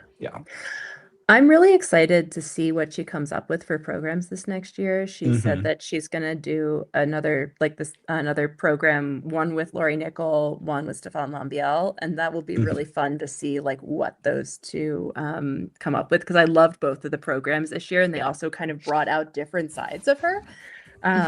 So I think that'll be really fun to see. And Chloe and I talked a little bit with Laurie Nickel, and it was cool to hear her kind of talking about like what she likes about Lara, and also like really talking about wanting to bring out more of her like confidence that she doesn't, she was like saying her only problem is she doesn't know how good she is. And so it was like, okay, well, let's see if 5th in the world and a European medal and an Olympic bronze medal and all of these things, you know, if she comes into next year in a sort of different place. Because sometimes skaters I worry about, like when they come in, you know, oh, now you're going to be having more pressure. But she's always had some pressure for fighting for the Italian spot, for fighting for the, you know, the pressure of the team. And like, so I think I don't think she's new to having, you know, big expectations on her shoulders, but now she has some of the reputation to sort of back that up and hopefully get the scores. Yeah. I'm going to run to the restroom real quick. I'll be right back. Just keep talking, please. I was going to shout out Nina Pinzerone. Yeah. Another skater who obviously started the season with injury and you know, surprising. She would never have imagined that she would have ended up on the podium here, like where her season started. But it's gone from strength to strength. I do want her to branch out choreographically in the future, just because I feel like the Benoit programs, not that they're getting stale, but I feel like other choreographers could bring out different sides of her. She has so much more potential that she can still exploit. I want her to do a program with maybe like I would love to see her do a Sandra Bezic program or like a Tom Dixon program. Like she has the lines to be able to do something that is just incredibly exquisite. And but I would like to see if she can skate in a way that brings out a little bit more warmth Like, I feel like that's often how I feel, is like, and it's not necessarily a bad thing all the time, that she has this very sort of like a slight distance from the audience, like, and it works in some of the programs that she's had, but I would like to see if she's able to do something that is a little bit more emotive on the surface. Yeah, agreed. Is this other Nina? Is this Nina Pinzarana? Yes, this Yeah. Pinzarana, yes. Yes. I will say, I do. For me, she was probably. I don't know about the standout of the event, because I obviously think that was probably Kaori, but she was the breakout of the event. I'll say that. Yeah. Because I mean, she's always been great, but I didn't really. I think she looks more mature this season than I've seen her in the past. Definitely. And she just looks more confident. I definitely agree that she's kind of a little pulled back sometimes, and I think that's why she's packaged with the programs that she has. She has these kind of more like pensive programs that don't really require this like huge personality, this like huge outgoing performance, you know. But I really liked watching her here, and I just like kind of, she has an incredible range of movement. Like her movement vocabulary is just, I mean, it's so cool, everything that she's capable of. I've always I love noticed the that she's a opening skater movements who, of her short. I was gonna say, I've always noticed she's a skater that photographs very well. She's got great lines, great like just choices of like movements that she displays. For sure. Also that free skate dress, whoever made that, gorgeous. It fits her. I don't think I've ever seen a skating costume fit someone as well as that red dress fits her. And it's so simple and so effective, and like it doesn't need stones. Yeah, no, I'm really happy to see her like look so strong, and yeah, it was really cool to see her finish on the podium here, because it was, I mean, she's a great skater, but I would have never expected to see her third at Worlds. But after it was awesome. Europeans, I wouldn't have expected to see her this high. I mean, she was getting under rotation. She didn't look like she was, you know, quite ready for this. But then here, it was like the strongest that she's maybe ever looked. So I loved seeing that she's able to do that. And I love that we got a bronze who was kind of unexpected. I feel like it happened in a couple of the disciplines where it was like, oh, and this person. And that was kind of fun, like to see some of that sort of post-Olympic Worlds that gives opportunities for other people to kind of be like, hello, I could be on the podium. Totally. Yeah. No, I agree. But it is very sad that it was the cost of Amber. Yeah. It's so painful. It's just like, you know, she has it in her. Yeah. Yeah, I mean, I just think like even from the short program, like the short program was solid, but she just like, you know, scratchy landing on that triple axel, 2-footed landing on the triple flip. I was so nervous for the triple loop. I did not know what she was going to do. I'm so happy that she executed that so as well as she ended up executing it. And then the free skate, I mean, I've been in the situation before where you're skating a good program and then you kind of make one mistake and then all of a sudden you start to question yourself. And I think that's completely what happened. Because the triple sow was a problem element for her at one point, and it hasn't been this year. And I think to maybe feel that problem, because the triple sow, I mean, for a long time, it was like she could do a triple axel, but she would miss that she'd double or step out of the triple sow, and it was so weird. But this season she's like, you know, it's been so consistent for her, and I think to maybe make that mistake on something that she had maybe thought she was over mentally, I think it just threw her off. And then those 3 turns into that first triple loop that she popped, I've never seen her do those 3 turns so fast. It was just like it was like a twizzle almost. Completely. It was just almost like a twizzle. She was just rotating so fast going into those 3 turns, and then it just, like you said, lost the timing. And then the triple flips, waltz jump, and then the triple loop step or like flip back. It was just it's so painful. I mean, it's so hard to watch that, knowing that she's going to be harder on herself than any of us could be about it. And just, I wanted for her so much. That yeah, it was. Chloe and I were sitting together watching at that point, and I remember like right after that, I was like, okay, I'm really sad for Amber. Okay, now I can like wholeheartedly root for Monet with you, I promise. But like I was having Yeah. that, like I was having that, like, I just wanted it for Amber so much. Yeah. And I almost like don't even want to talk about it because like I know I can't imagine how frustrating it is for her to just be told like over and over and over again, like you'd be so good if you just put it all together. So it almost like I don't even want to talk about it because like for me, I mean, like my big thing in singles was my equivalent to it was like getting told over and over again, like, oh my God, you're so good, but you just need a triple axel. You know, like I just got told that over and over and over again, and it got so frustrating because it was like I know you don't need to it's like you don't need to keep telling me this. Yeah, exactly. And so I don't even want to talk in some ways, like when Amber has skates like these, I just don't even want to talk about it because I know she knows that, and she probably gets told it over and over and over again. I can't imagine how frustrating it is. It's just not that simple. It's not like I just can't just go out there and just do a clean skate. Yeah, like if I could, then I'd be a world champion. Exactly. And so like I know, but you just think about how far she's come in the last couple of seasons alone. I really hope she continues for at least at least a couple years. I think 2 more seasons would be awesome because she'll just be like, I would love to see her just get on that world's podium just once, and at least once, if not twice, and just put out those skates that we know she's all capable of, and I'm sure she knows she's capable of doing them too. You know. Yeah. So. She's such an important person in the sport for so many people. Like the number of skaters who have talked to me about like how kind she has been and the impact that she's had on them during competitions. Like it's not that say that that's like on her to be that person for everyone, but I think it's really incredible what she's brought to the sport. And even if she never gets the medals, that she's going to have made a huge impact. I would love to see her get the medals, but yes. Yeah.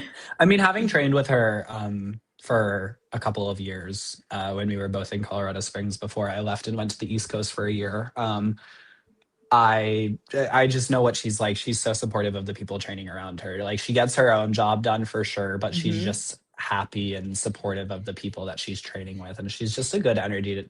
To me, she was always a really good person to train with.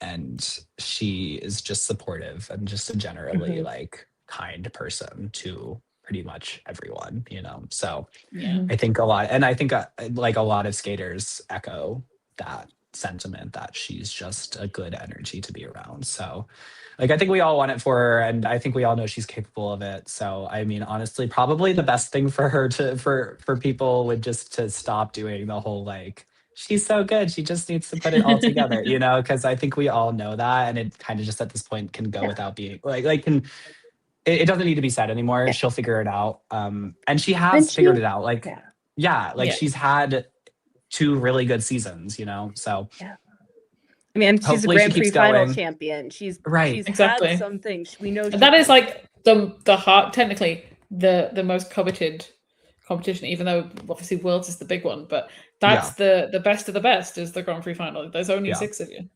Yeah, exactly. Yeah. So yeah, I hope to see her again for maybe 2 more seasons, and hopefully she comes in with some really good material and just puts together what we know she's capable of, you know? Yeah. So on to 2 redemption skates, I guess. We go to Monet and Kaori. Monet was so devastated at the Olympics, and I'm so happy for her to be on the podium here and be in second. She's like, she must have felt like, what more can I do when she was at the Olympics? Because she did skate badly. It's just 3 people finished ahead of her. But, you know, to then come here and, you know, again, do your best and, you know, prove that you belong there. Yeah. I love her. I'm a huge fan of her. I have been for a long time. I think the first time I ever she caught my attention was her Schindler's List short program when she was, I want to say her first year in senior. and she was doing a level 9 layback spin, and it just looked easy, and I was like, oh my god, like. And the jumps weren't as strong then either, and so she's just added these like stronger and stronger jumps, and the spins and everything have remained the same. I'm a huge fan of that free skate. I watch a lot of. I mentioned my roommate earlier. I watch a lot of skating with my roommate. He's gotten very into it. He's not a skater himself, but he's gotten very into it. And I remember at the very beginning of the season, I had on YouTube, I had Monet's free skate from, I want to say, Nebelhorn.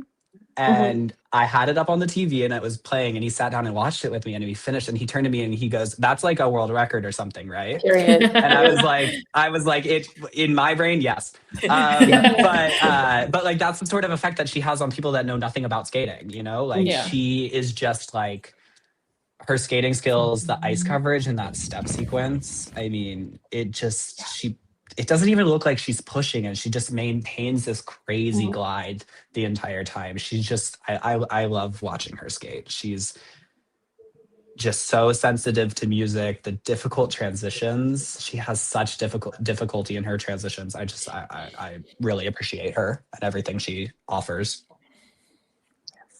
Yeah, I mean, I was clinging on to Anna while she was skating. I was like, that's the one that it was so serious for me. Like it was my Olympics. It was happening right now. Like, it was so serious for me. And yeah, just that the fact that at the Olympics she left thinking I did everything that I could. There is nothing else I could do. So it's not even like there was disappointment because of something like she hadn't done. It was just like this is everything that I can, and it's still not enough. So I think to go like to kind of move from that and then kind of try to have like I don't know, like didn't even have I think a month, but to have like kind of switch in the mindset and to go back to thinking I can actually do this and pull it off, you know. And yeah, it was just she was fantastic, wonderful. I think we've said it all, but yeah, it was just a really like a magical moment that she shared with us. Yeah, and the one last thing that I'll say about her is I really appreciate her versatility. I love how she can do that Donna Summer Last Dance short program and have so much fun with it and look like she's having the time of her life, and then put on the full character for the Romeo and Juliet free skate and be so committed to the character and be so. I like how she can really show like a lot of range in the material that she can do, and I am excited to see what she does next, because Kinoshita Academy does a very good job of making sure that their skaters have range, and so I know that like whatever she does next season will probably be something different and unique for her, which I really appreciate about that. What that coaching team does is they push their skaters out of boxes. I mean, we really have seen it with Mao Shimada in the juniors. Like she's done like a uniquely different short program each year. So I'm really excited to see what they decide to give Monet next to see like to continue to push her versatility, because it's already so extreme. I can't wait to. I'd love to see like a tango. I think a tango on her would be incredible. There's a lot that she can work with. So. So yeah, no, I'm really excited to see what she does over this next quad, and I was so happy to see her come away with the silver here. It was great. Yeah. So this is exactly the ending I needed for Kaori. Like when the Olympics happened, I was like, please go to Worlds. Like the Olympic audience and the Worlds audience are so different, because the Olympic audience is just kind of very like spectatory and people who don't know the sport completely. Yeah. And then Worlds is just like, it's all the people who know. Like it's all the fans and the people who know. And that is where I wanted Kaori's story to end, because it's just like it almost feels like a nice little homey bubble of like everyone's supporting you and wishing the best for you, and just like it's just the best place for her to end her career and like finish things off. It's just like all of that crowd was just in love with her, and yeah. I mean, how can you exactly what I wanted from the end of her career. For sure. I mean, we just cried at the arena. Like we got up and we cried, and that was like all we could do, basically. Yeah, I've never seen an arena be like that. It was like everyone was on their feet, tears on their feet, clapping, and then like people didn't want to stop clapping. They were like clapping to the beat of the like random music that came next. Like I was looking down, I was trying to like film this reaction, and I looked at this later and I realized that what I was filming was in fact Mia Hamada like doing like a little clap along like while waiting for Kaori scores. But the thing was that I was like, yeah, it was, everyone was just kind of in this That's so moment. funny. And I don't think I've ever seen an arena be like that for not the home skater. Also, like the fact that people could recognize that moment. I mean, and it was an incredible skate. Like, even if you knew nothing about who Carrie was, you would still have been moved by that clean skate. But I think especially knowing what the Olympics had been, knowing everything that she's done for the sport in the last quad especially, and just like seeing this closure, it was like, yeah, that was like, if I had seen nothing else from Worlds and had gone like to Prague only to have been there for that skate, it would have been worth it. Yeah, and it was just so loud in there. It was the loudest, I think, ever. It was just so loud for her. Yeah. It's crazy. Yeah, Kaori is a very special skater to me. She is the first person that ever made me cry watching a performance, and it was Japanese nationals when she did the piano program with the black and white dress. Yes, that was the first person. That was the first time I've ever watched a figure skating performance and cried because of it. So she's like a very special skater to me. And again, so much versatility in her skating over the years. Like when you think about all of the programs she's like won worlds with, it's like a different program every single time. Yep. And this program, it was so, I've had some other Kaori programs in the past that I've like taken some convincing for me. I didn't love Chicago when I first watched it, and it wasn't my favorite at the end of the season, but it grew on me because she just has that effect. I had the same thing with the Nina Simone program that she did at Montreal Worlds. Again, when I watched it in the beginning of the season, I was like, I don't really know how I feel about this, but then again, she finishes Worlds with it. It was incredible. This program, however, just from the first time I watched it, I was like, this is the one. Like, there's no doubt. It was the perfect music, and it was almost like a continuation of the short program without being a continuation of the short program. It was like, time to say goodbye. I have no regrets. Exactly. Which they go so hand in hand, without being like, I'm doing this program that is directly into this program. It was like those two sentences make sense back to back. And so I don't know. It was so good. I mean, it's so well choreographed. And I think probably my favorite part of the program is the little right before the last jump. The little blowing the kiss right before her last triple loop, which is like her signature jump. It was just, I couldn't have imagined a better way for her career to end. And I was the same, like when she finished the Olympics, I was like, please go to Worlds. Do not skip Worlds. It was what she needed, because she was also devastated. You can't end like that. No. She'll just be so missed. Like I know she can't keep going forever. But I'll miss her so much. But if she's going to end, I'm so glad that that's how she ended. Like couldn't have asked for anything better. It was just, everything about it was fantastic. And I feel so happy for the Chicas to end in this way, and that, there are a couple things she said this season that made me think that we don't always see all of the sacrifices and all of the things that have been hard. And like, often I think this is the case where, partly with language barrier and the types of way people talk to the media and just all of this, we don't often see as much of like that struggle from some, what Japanese skaters might be going through in all of those ways. And I just feel so grateful that we got to have these 4 years that of her having this dominance and getting to be this star. And I'm just really grateful that she got to go finish that in such a in such a fitting way, and like to then be able to be happy to be done, like in a way that isn't at all bitter, but just like that completeness is such a nice thing. Yeah. And then, I mean, it's just a tiny little detail, but like finishing your senior career in the same city that you like started your junior international career in, like that's crazy. Like, what are the chances of that? That's so cool. So yeah, no, it was just so full circle and just everything that I was hoping for from that last Worlds. And I'm just so happy that like it was just one of those skates that like there was no question. It wasn't like, even if every single other person had skated clean, it wouldn't have mattered.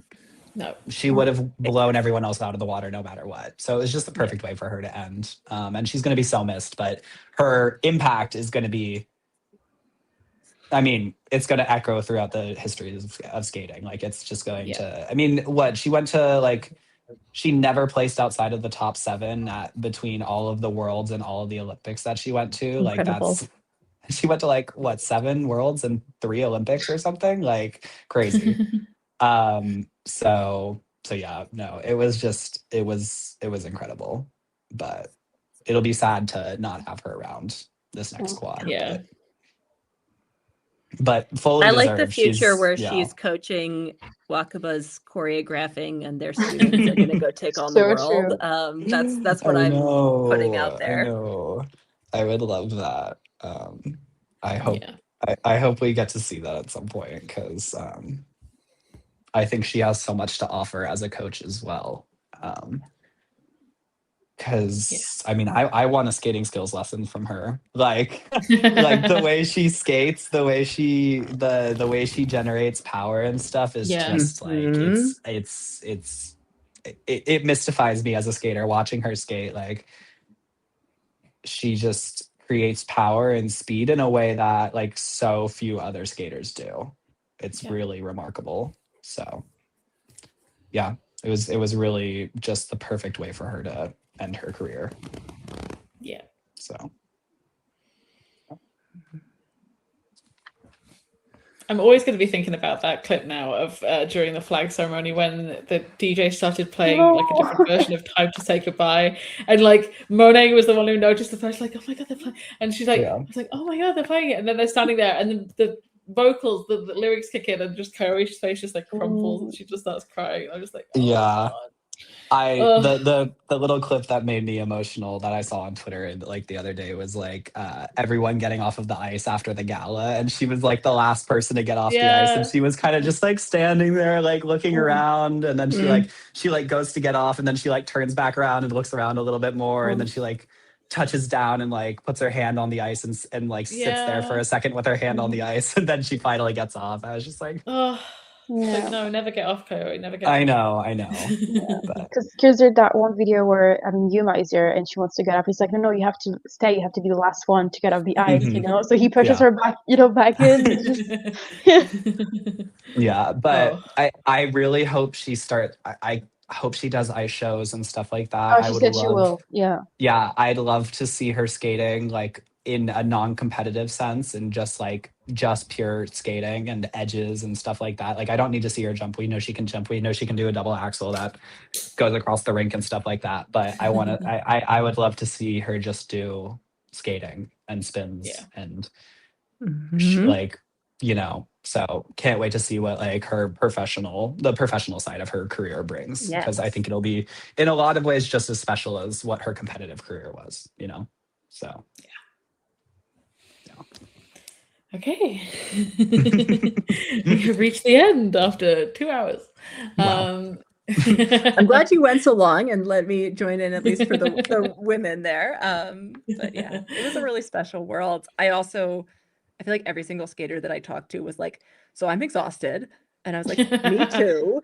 We can all be really glad that the season is over. We can chill a bit now, Yeah, I think I think the Olympic season is just like so long and so tiring and so arduous. And I'm excited for all these skaters that they get to take some time off and just relax. I think and then work back up for next season. I can't wait. Yeah. Yeah. Hopefully So. we'll see you on the circuit as well. I sure hope so. It feels like it's been a while since I've been on competitive ice, but I'm excited to see what pairs will bring, and hopefully I get a partner soon and then can really start working towards being ready for competition. Yeah, but I'm excited. We'll see what happens. Yeah. So. Well, we'll be looking forward to seeing that and following your journey into pairs. So cool. Yeah, Yeah, it'll be fun. I'm excited. The kids miss you. Come back, please. I know. I know. It feels so weird being gone for so long. Like I mean, I did the one small like domestic competition last year, and then I didn't get to do sectionals or nationals. So I'm feeling very like invigorated, and I really want to have something to work towards. I'm excited to do programs again, come up with cool concepts and stuff. So yeah. So hopefully very, very soon. So yeah. Amazing. And thank you guys for having me. This was so fun. I'm glad Thank you you so guys much for asked me joining to us. do like besides for skating, which is my favorite thing to do. I got to talk about skating, which is like my second favorite thing to do. So I'm really glad that I was able to come. It was really fun. Yeah, thank you so much for coming. Thank Thank you, you. everyone who watched, for coming and watching as well. If you've been here for the full 2 hours, please subscribe and like the video, and follow us on our social medias. If you want to join our Patreon, it's very small for the lower tier. You can join our group chat where we talk about a lot of things going on. And thank you all for coming. Yep. Okay. Goodbye. All right. Everyone. Thank you. Good Bye, night, everyone. everybody. Bye.